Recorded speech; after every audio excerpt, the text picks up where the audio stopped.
Mainwaring. Oh, well played. Oh, Reaver, brought down by Mainwaring. Mainwaring, beautifully done, great turn of speed.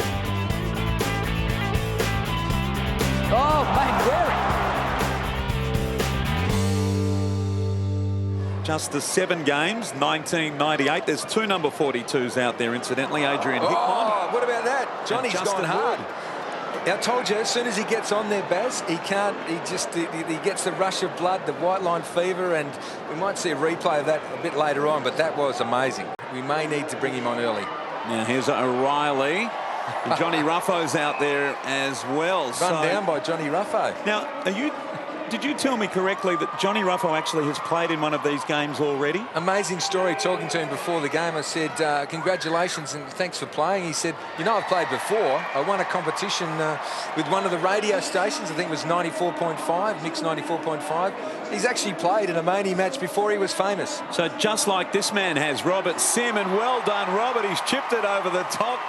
And little Mainy's got it. But a very good junior footballer in his own right. Now, I want to say, too, I don't think that was Geelong being charitable. I think they just missed him. He snuck onto the ground and he's kicked a goal. The Owls have got there first. And Tyson Stengline been introduced to the game. Great to see those premiership players here.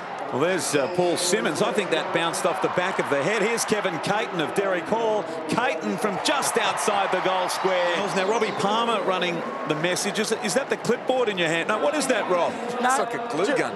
I've got some liquid nails for George Avatis. Put it on the hands. Put it on the hands. Put it on the hands there, mate. Here he goes. Look, Chad Fletcher there, premiership player from 2006, hasn't played in a game before and hasn't lost much either in Peter Wilson, the strutter. Oh, that'll get back, Barra. Caton marks. He handballs on to Ernie Dingo, and Ernie Dingo from the goal square. Popular goal for the Eagles. They're in front. We're just cruising on the flank there, just looking at picture. And that's a nice kick into the middle of the ground, and he's hit his man on the chest. Fletcher bursting through the middle of the ground. He goes long, and Tony Knott, he marks, and that's a good grab. A lot of time remaining in this opening term, and it's been very entertaining. Terrific skills and very even. Tony Knott's kick is on the way.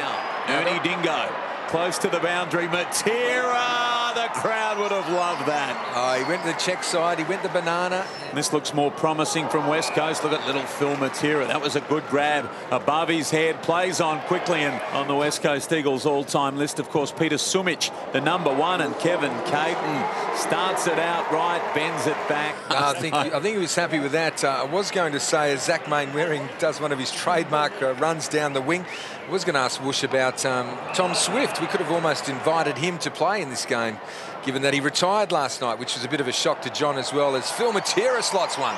He's obviously playing in the waffle as they get it over to Zach. The secret weapon. He is the X factor. Oh, he's going to take them on too. The crowd's roared here. He's had a couple of bounces and he spots a man up, and Kevin Caton on the end of it. That's Jamie Lamb through the middle of the ground. He kicks long, and that's a good mark. Adrian Hickmont at the West Coast Eagles as an assistant coach. Hickmont, he would spend a lot of time kicking goals at this end of the ground, and he's shown complete disregard for his employer. Wearing Legends Match on 7-2, so 7-mate rather, so that is fantastic. Now here's Ross Glendinning. Speaking of fantastic, the first captain of the West Coast Eagles, 1983. Let's try and have another chat to John Worsfold. I wish, can you hear us now, mate? Oh, it's just gone for a screamer. Sorry, Woosh. That's bad timing. Try not to be in there.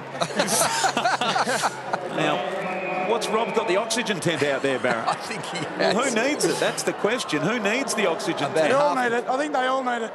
So who are you likely to put in there, Rob? Oh, here we go. Here's a couple of likely suspects. Well, this is a football. Have you seen this before, Barrett? This is unprecedented scenes here at Patterson Stadium. Thanks, guys. I've got Brett Heady down here. Now, Brett, a little bit earlier, Dean Kemp was focusing on you. He said you're part of the problem, and that was why you guys were trailing early on. Is that right? Well, never let the truth get in the way of a good story. That's what Kempy reckons. We've lost the first 15 centre bounce downs, and Kempy was in there. So you do the maths. So has he an effect on the game? I mean, it doesn't look like he's had much of it either. Well, he's running at about 115 kg at the moment, so he's a little bit overweight, old Kempy, a bit slower. Skills are still okay, though. Let's go down to the start. We've got our telethon child, Connor Brown, down there to do the honours. Okay. And they're off. So here goes Fat Cat's actually off to a cracking pace, but he's started to lose it a bit. We're going around the first bend and up to the obstacle course. This could be done in record time. We've got a big green monster. That's all we know is leading.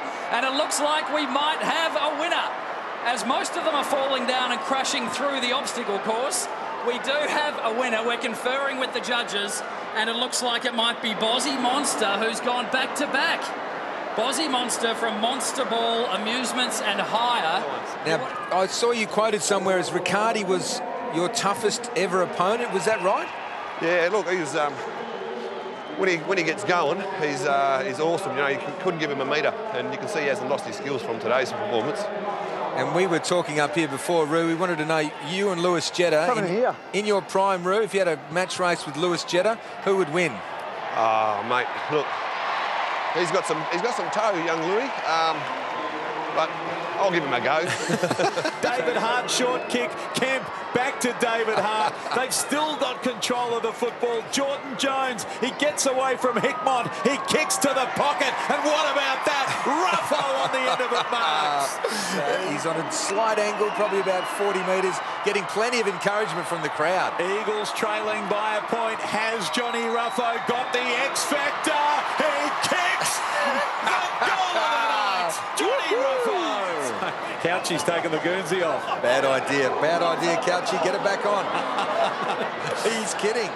The Brownlow medalist. And the crowd seeing what we're seeing on the big screen, and I think getting a chuckle as well. In the legendary name of Chris Mainwaring for Telethon, but I tell you what, they will want to win tonight. There's no doubt about that. First goal, very important, and Matera sends it long to his brother. Look at Roo with the arms folded saying, come on, little fella. And that's unselfish to Rick Arden. He's laid it off to our man, Rick. I reckon he'll be sweet. To put the Eagles in front, Rick Arden gets close to the man on the mark, but the main man from Channel 7 delivers. Well done, Rick. It's thrown onto the boot. Was it touched? It was.